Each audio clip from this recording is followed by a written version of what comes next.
জাতীয় থেকে আন্তর্জাতিক প্রান্তিক জনপদ থেকে নগর চারপাশ ঠিক কী ঘটছে এই মুহূর্তে তা নিয়ে আয়োজন এখন চারদিক। সঙ্গে আছি আমি তৌহিদুর রহমান।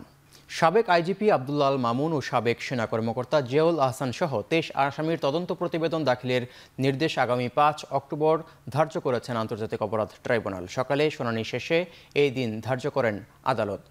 এর আগে জুলাই অভ্যুত্থান মানবতা বিরোধী অপরাধের 7 মামলায় একযোগে 38 জন আসামিকে আনা হয়েছে আন্তর্জাতিক অপরাধ ট্রাইব্যুনালে। সকালে কেরানীগঞ্জ কেন্দ্রীয় কারাগার থেকে আনিসুল হক সহ 14 জনকে কড়া নিরাপত্তায় হাজির করা হয়। কেরানীগঞ্জ বিশেষ কারাগার থেকে সাবেক এটিএমসির পরিচালক জিয়াউল আহসান সহ 14 জন, কাশিমপুর কারাগার থেকে দীপুমণি সহ 15 জন এবং নারায়ণগঞ্জ কারাগার থেকে গোলাম দস্তগীর গাজীকে হাজির করা হয়। এছাড়াও সালমান এফ রহমান, আনিসুল হক, জোনায়েদ আহমেদ পলক সহ আসামিদের মধ্যে আছেন সাবেক 9 মন্ত্রী, এমপি, বাদী ও পুলিশ কর্মকর্তা। মুগ্ধ হত্যার এবং নরসিংদী, কক্সবাজার, সিলেট সহ মোট 7 মামলায় তাদের ট্রাইব্যুনালে হাজির করা হয়।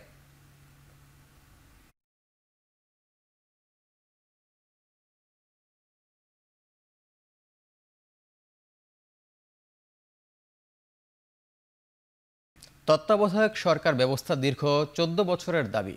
সবার সাথে আলোচনা করে একটি ঐক্যমত্য পৌঁছানোর চেষ্টা অব্যাহত থাকবে বলে জানিয়েছেন জাতীয় ঐক্যমত্য কমিশনের সহসভাপতি ডক্টর আলী রিয়াজ। রোববার সকালে রাজধানীর ফরেন সার্ভিস একাডেমিতে 15তম দিনের মতো ঐক্যমত্য কমিশনের সাথে রাজনৈতিক দলগুলোর বৈঠকে এসব কথা জানান তিনি। এ সময় আরও তিনি জানান, 31 জুলাইয়ের মধ্যে সনদ প্রস্তুত করতে কাজ করছে কমিশন। অনেকগুলো বিষয়ে একমত হয়েছে রাজনৈতিক দলগুলো। বলেন, রাজনৈতিক দলগুলোর সাথে আলোচনা করতে উচ্চকক্ষর বিষয়ে আগামী 2-3 দিনের মধ্যে একটি সিদ্ধান্ত দেয়া যাবে। আজকে তত্ত্বাবধায়ক সরকার ব্যবস্থা ও প্রধানমন্ত্রীর একাধিক পদে থাকার বিধান নিয়ে আলোচনা হবে। তত্ত্বাবধায়ক সরকারের বিষয়ে বিএনপি, জামায়াত সহ 4 রাজনৈতিক দলের পক্ষ থেকে প্রস্তাব এসেছে। সেগুলোর সঙ্গে কমিশনের প্রস্তাব সহ আলোচনা করা হবে। তত্ত্বাবধায়ক সরকারের বিষয়ে আজ একমত হতে পারবে বলে আশা প্রকাশ করেন কমিশন সহসভাপতি।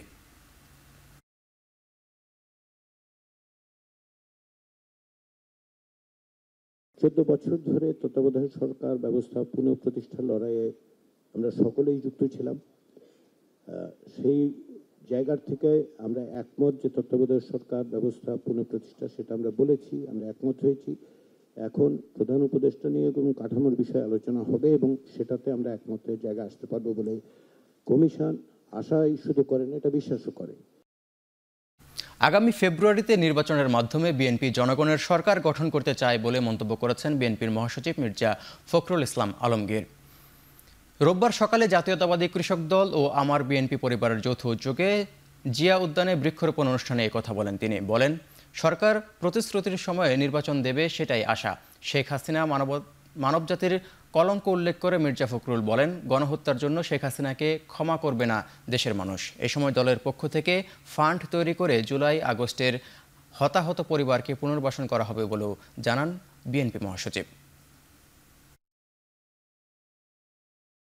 কেউ গণতন্ত্রে বিশ্বাস করবে, কেউ সমাজতন্ত্রে বিশ্বাস করবে, কেউ আপনার ওয়েলফেয়ার স্টেটে বিশ্বাস করবে।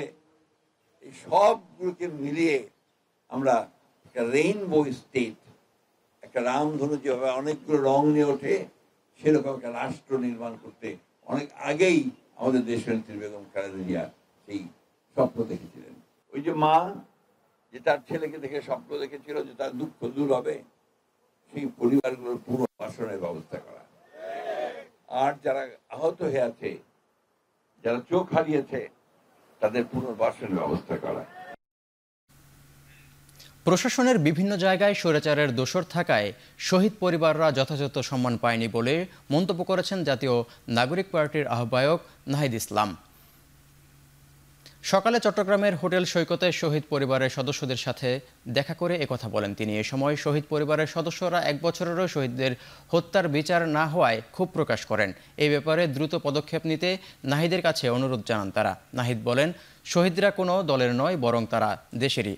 প্রশাসনের অনেক জায়গায় এখনও স্বৈরাচারের দোসররা অবস্থান করছে, এতে শহীদ পরিবারের মর্যাদা ক্ষুণ্ণ হচ্ছে। দেশব্যাপী জুলাই পদযাত্রার অংশ হিসেবে আজ রাঙামাটি ও চট্টগ্রামে পদযাত্রা করবে এনসিপি। দুপুরে রাঙামাটিতে পদযাত্রার পর নাহিদের নেতৃত্বে বিকালে চট্টগ্রামের বিপ্লব উদ্যানে পথসভা করবে দলটি।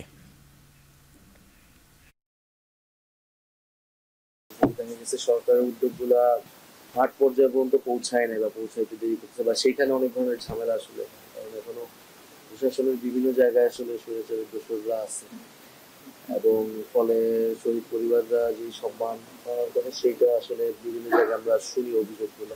পলিটিক্যাল যে জিনিসটা ঘোষণাপত্র সনদ, ওটা তো আমরা আমাদের ইয়াত সবসময় বলছে, এবং 3ই আগস্ট সেটা নিয়ে আমরা বড় প্রোগ্রাম করবো। 5ই আগস্টের মধ্যেই সরকার যাতে এটা, সরকারও বলছে যে তারা দিবে সনদ এবং ঘোষণাপত্র, এবং ঘোষণাপত্র অবশ্যই নতুন সংবিধানে থাকবে, সংবিধানে, ফলে জুলাইয়ের এটা সাংবিধানিক একটা ভিত্তি পাবে। গোপালগঞ্জে জাতীয় নাগরিক পার্টির সমাবেশকে কেন্দ্র করে সংঘর্ষের জেরে 3 দিন কারফিউর পর আবারও 144 ধারা জারি করা হয়েছে। ভোর 6টা থেকে রাত 8টা পর্যন্ত 144 ধারা কার্যকর থাকবে বলে জানায় জেলা প্রশাসন।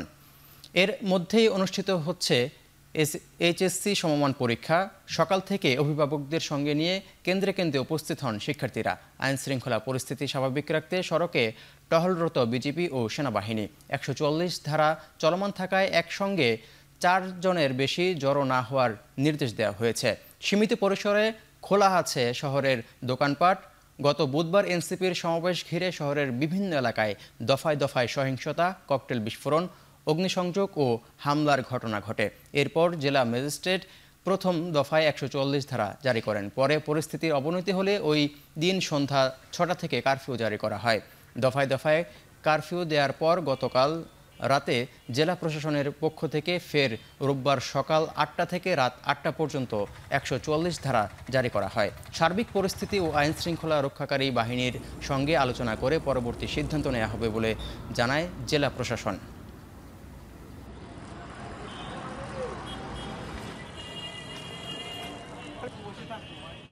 ঢাকা বিশ্ববিদ্যালয় কেন্দ্রীয় ছাত্র সংসদ ডাকসুর নির্বাচনের তফসিল আগামী 29 জুলাই ঘোষণা করা হবে। সেপ্টেম্বরের দ্বিতীয় সপ্তাহে ভোট হতে পারে বলে জানিয়েছে ডাকসুর নির্বাচন কমিশন। রোববার সকালে ঢাকা বিশ্ববিদ্যালয়ের নওয়াব আলী চৌধুরী সিনেট ভবনে ডাকসুর নির্বাচন কমিশন, বিশ্ববিদ্যালয় প্রশাসন, প্রভোস্ট কমিটি, ডিনস কমিটি, সকল ছাত্র সংগঠন সহ অংশীজনদের সাথে ডাকসু নির্বাচনের তফসিল সংক্রান্ত চূড়ান্ত বৈঠক শেষে এক তথ্য জানানো হয়। ডাকসু নির্বাচনে ভোট কেন্দ্রে 6 জায়গায় স্থাপনের সিদ্ধান্ত নেওয়া হয়েছে। এর মধ্যে প্রথমবারের মতো হলের বাইরেও ভোট কেন্দ্র থাকবে। নির্ধারিত সময়ের মধ্যেই নির্বাচন করতে কমিশন বদ্ধপরিকর বলে জানান ঢাকা বিশ্ববিদ্যালয়ের উপাচার্য অধ্যাপক ডক্টর নিয়াজ আহমেদ খান।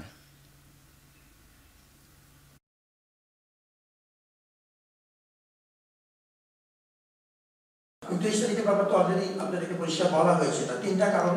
একটা হচ্ছে আমাদের ভোটার তালিকা চূড়ান্তকরণের বিষয় আছে, এই বছর কিছু বিশেষত্ব আছে, 22-24-25 সালের বিষয় আছে, আমাদের 18-19 সালের বিষয় আছে, এবং আমাদের এর মধ্যে কিছু ওই ফৌজদারি অপরাধে যুক্ত কিংবা ছাত্র নিষিদ্ধ ঘোষিত ছাত্র সমস্যায় যুক্ত এরকম বিষয়গুলো আছে ভোটার তালিকা। সুতরাং কিছু সময় একটা লাগছে। আমার মনে হয় অত্যন্ত রিজনেবল। 29 তারিখ তারা করবেন। আমরা তাদেরকে আবারও অভিবাদন জানাই, আপনাদেরকে আবারও ধন্যবাদ জানাচ্ছি। ঢাকা বিশ্ববিদ্যালয় আপনাদের সবাইকে নিয়ে আপনারা যেভাবে চাবেন সেভাবেই হবে। ধামরায়ে ডাকাতির প্রস্তুতির সময় অস্ত্র ও সরঞ্জামাদি সহ 2 ডাকাতকে আটক করেছে পুলিশ। এ সময় ডাকাতির কাজে ব্যবহৃত একটি ট্রাক ও জব্দ করা হয়েছে।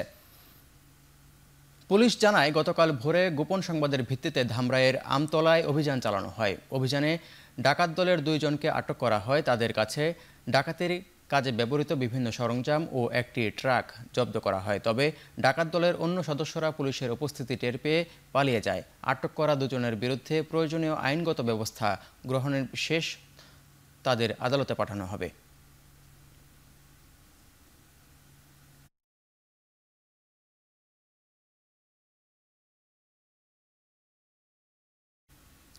নেত্রকোনার দুর্গাপুরে স্বামী স্ত্রীর ঝুলন্ত মরদেহ উদ্ধার করেছে পুলিশ। সকালে উপজেলার কুরালিয়া গ্রামের তাদের বাড়ি থেকে স্বামী সোহাগ মিয়া ও স্ত্রী ঝুমা আক্তারের মরদেহ উদ্ধার করা হয়। পুলিশ ও স্বজনরা জানায় 3 বছর আগে সদর ইউনিয়নের ট্রাক চালক সোহাগ মিয়ার সাথে বিয়ে হয় কুরালিয়া গ্রামের ঝুমা আক্তারের। স্বামী ও সন্তান নিয়ে সোহাগ মিয়া শ্বশুর বাড়িতেই থাকতেন। রোববার ভোরে হঠাৎ তাদের ঘরে শিশুদের কান্নার শব্দ শুনতে পায় ঝুমা আক্তারের বাবা রহিম উদ্দিন। পরে ঘরের ভিতরে ঢুকে 2 জনের ঝুলন্ত মরদেহ দেখতে পায়। পরে পুলিশ খবর দেয়া হলে তাদের মরদেহ উদ্ধার করে পুলিশ।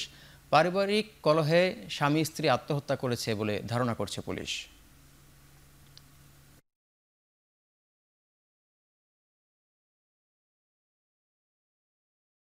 ভারত বাংলাদেশ স্থল বাণিজ্যের প্রায় ৮০% হয় বেনাপোল বন্দর দিয়ে বছরে প্রায় ৪০,০০০ কোটি টাকা পণ্য আমদানি ও ৮,০০০ কোটি টাকার পণ্য রপ্তানি হয়।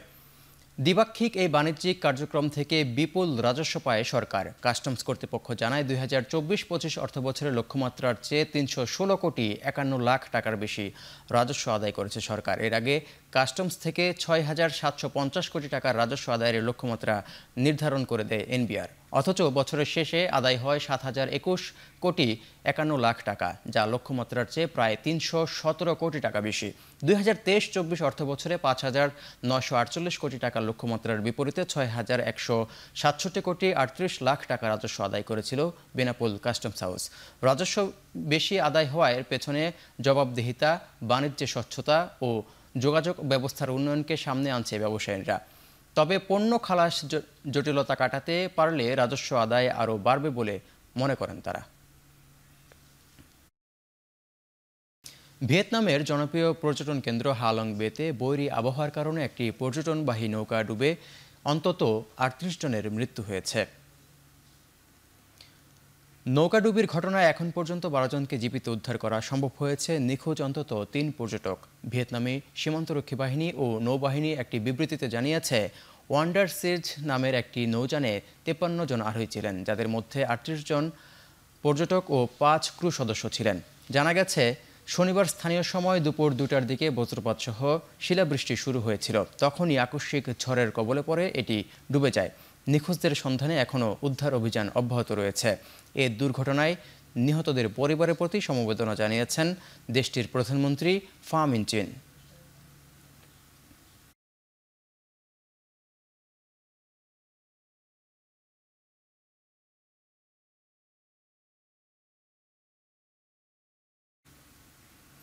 জিএইচএফ ত্রাণকেন্দ্রে খাবার আনতে যাওয়া ৩৮ ক্ষুধার্ত সহ শনিবার মোট ১১৬ ফিলিস্তিনিকে হত্যা করেছে ইসরায়েল। এছাড়াও এদিন মাত্র ৩৫ দিন বয়সী এক শিশুসহ অনাহারে মারা গেছে 2 জন। আগ্রাসনের আহতদের চেয়ে খাবারের অভাবে অপুষ্টিতে ভোগা রোগীর ভিড় বাড়ছে হাসপাতালে। গাজার স্বাস্থ্য মন্ত্রণালয় জানিয়েছে, খাবারের অভাবে ১৭,০০০ শিশু গুরুতর অপুষ্টিতে ভুগছে। এমন সংকটের মধ্যেও অবরোধের কারণে জাতিসংঘ এবং অন্যান্য দাতব্য সংস্থা দ্বারা পরিচালিত প্রায় ৪০০ ত্রাণ কেন্দ্রের মধ্যে খোলা রয়েছে মাত্র 4টি পয়েন্ট। এতে গাজাবাসী দুর্ভিক্ষের তীব্র ঝুঁকির মুখোমুখি বলে সতর্ক করেছে রেড ক্রিসেন্ট। আর ত্রাণ কেন্দ্রগুলোতে চালানো ইসরায়েলি হত্যাকাণ্ডের তীব্র নিন্দা জানিয়েছেন জাতিসংঘের কর্মকর্তা ও প্রতিনিধিরা। এর মধ্যেও মার্কিন প্রস্তাবিত 60 দিনের যুদ্ধবিরতি এবং মিশর কাতারের মধ্যস্থতায় জিম্মি চুক্তিতে পৌঁছানোর লক্ষ্যে দোহায় ইসরায়েল হামাসের পরোক্ষ আলোচনার কোনো অগ্রগতি লক্ষ্য দেখা যাচ্ছে না। গাজায় অস্থায়ী যুদ্ধবিরতি আর সম্ভব নয় বলে জানিয়েছে হামাস।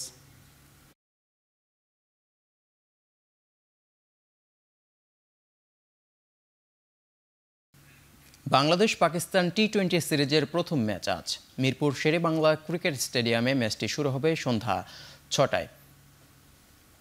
কন্ডিশন বিবেচনায় এগিয়ে থেকেই সিরিজের শুরু করবে লিটন দাসের দল। তবে টি-20তে পাকিস্তানের সাথে বাংলাদেশের অতীত রেকর্ড সুখকর নয়। 22 বার মুখোমুখি হয়ে মাত্র 3 ম্যাচে জয় পেয়েছে বাংলাদেশ, বিপরীতে 19 জয় পাকিস্তানের। শেষ 6টি টি-20 সিরিজে লাল সবুজরা জয় পেয়েছে মাত্র 1 ম্যাচে, তাও আবার 10 বছর আগে। ক্রিকেটের এই সংক্ষিপ্ত সংস্করণে র্যাঙ্কিংয়েও পিছিয়ে বাংলাদেশ। লিটনদের অবস্থান 10 নম্বরে, অন্যদিকে পাকিস্তান রয়েছে 8 নম্বরে।